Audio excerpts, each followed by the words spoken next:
Poly packs.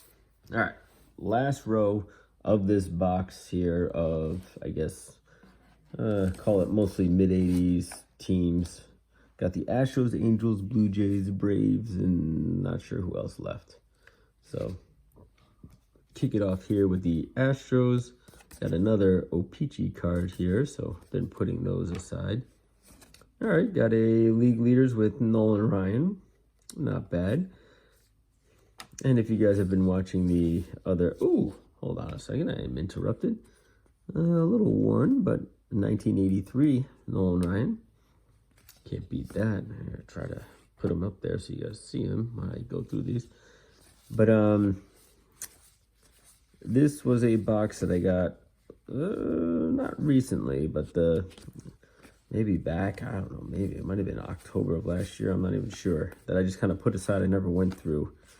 But clearly just a bunch of mostly commons, mid-80s, like maybe 80 through 86 has been what the makeup has mostly been. A couple of early 70s, late 70s cards, but as you can see, these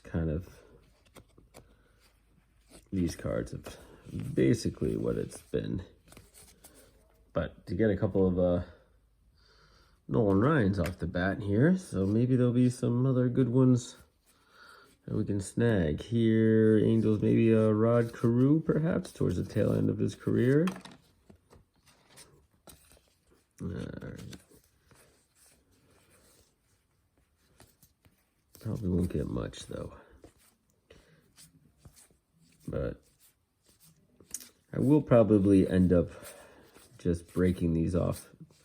Like, so I do have a lot of other, like, mid-80s, early 80s cards that I'll maybe just break out the teams and sell the team lots. Luis Tiant, right? Tail end of his career, coming from the Red Sox there.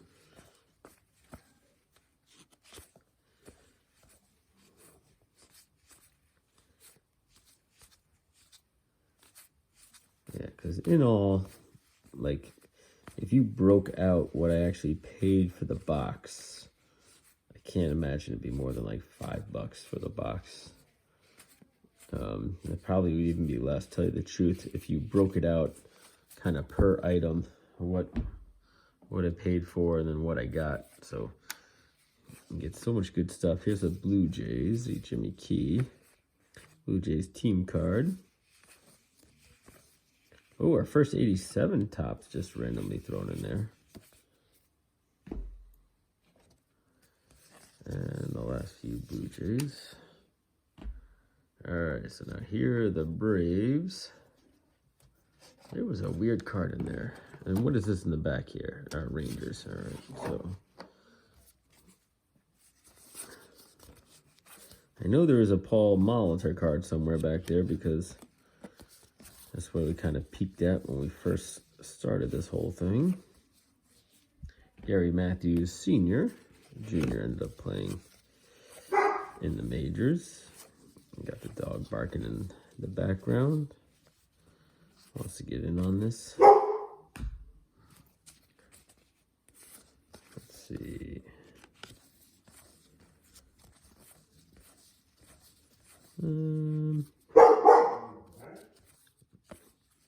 We're just going to keep that dog barking in the background.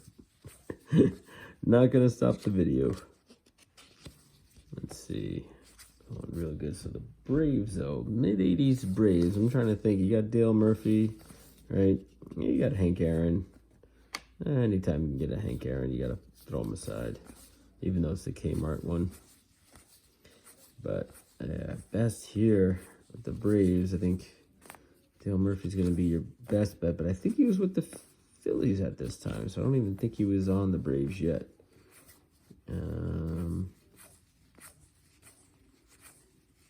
Bob Watson. I think he became what, the general manager of the Yankees there.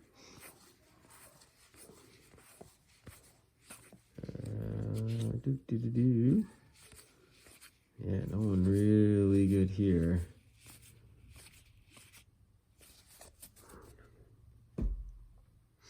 All right, so let's end the Braves. All right, so we're coming up on a weird card. Hold on know it when we see it. But here it comes. What the heck is this all about? Looks like this is like, is this cut off like the back of a box of some sort? Definitely is a horrible cut. I don't know what. It must have been off of a box, like a box top or something. And this one got put through the ringer. Not an O-Peachy. Huh. All the other ones have been O-Peachy, except for that one, which is fine. There's Joe Torre, manager. And another weird, is this another weird cut? I think it's another weird cut. What is going on with these 84 Topps cards? They're all just, maybe he had a sheet of them and he cut them himself. I think that must be possible. Oh, here's the Paul Molitor card. Let's see if we can get a Robin Yount too while we're at it.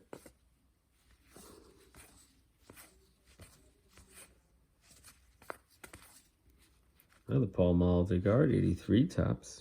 So getting some good ones in this row. Don Sutton. Ooh, you got Raleigh Fingers. Nice. Another Don Sutton. Don Sutton. Most seasons, 100 strikeouts or more. Good for him. There's Raleigh Fingers. And let's see.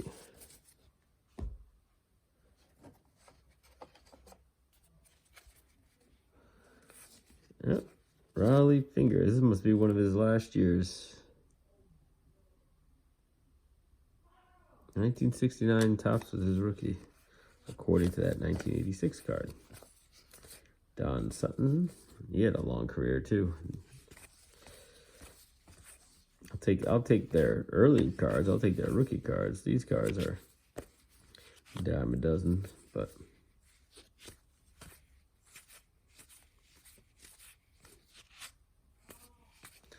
well, a lot of Ted Simmons too. He became a Hall of Famer. Especially for like a catcher, he did really well. Played a long time for a catcher. And again, he's one, to me, he was kind of like one of these borderline Hall of Famers who got in there, but, you know, at least I give him credit versus, you know, I ranted and raved about Raleigh Fingers last time. I'm not Raleigh Fingers, Harold Baines last time, but at least with someone like Ted Simmons, you know, he's playing a key position in the field, right? Catcher, playing it for a very long time, right? And doing pretty well as far as hitting goes. I'm not setting marks or anything like that, but definitely hitting some of the achievements. I mean, if you look at here, this is, it's not quite, he had one more season, but home runs, he had, you know, 226. But again, over 2,000 hits, almost 1,000 runs, 1,200 RBIs, career 288. So, you know, he's a first baseman, DH, he's a catcher. For the majority of his career, he's a catcher, right? Here, DH catchers. That's probably one of his last seasons. So he did get over 1,000 runs. So, I mean, 287 looks like his career hitting. So, he does pretty well, you know, overall.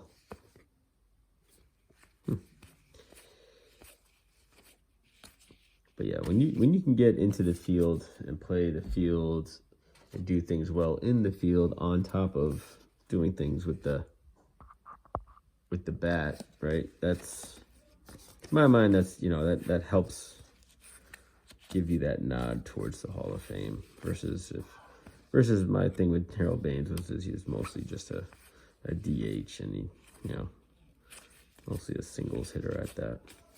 All right, so that is that box. So this one ended on a better note. You got a couple more O-Peachies. Got a whole bunch of Raleigh Fingers. Lots of Raleigh Fingers. All the fingers you can handle. Got a couple of Paul Molitors. Got this Kmart. I think it's like a mid-80s, though. This is like 82 Hank Aaron. And then you got a couple Well, you get Jose. Oh, look at that. You get Jose Cruz, and then you get the Jose Cruz O-Pee-Chee. I didn't even realize that. So you get Nolan Ryan on the pitching side, and then you get Jose Cruz on the batting side. So we got everything covered. But that's how that ends. So, you know, some mid-level Hall of Famers here, and obviously a lot of mid-'80s cards and stuff like that. A lot of these O-Pee-Chee cards, which are pretty cool. So I'll put those aside. But nothing too crazy out of that box. Pulled a handful of stuff. But in the end, got a lot of cards. Got a lot of stacks to go through. Right? Went through all of these stacks. So nothing too bad, but certainly was fun going through. So I'll keep digging in. I got a couple other boxes to go through, so we'll be sharing some other stuff soon. See ya.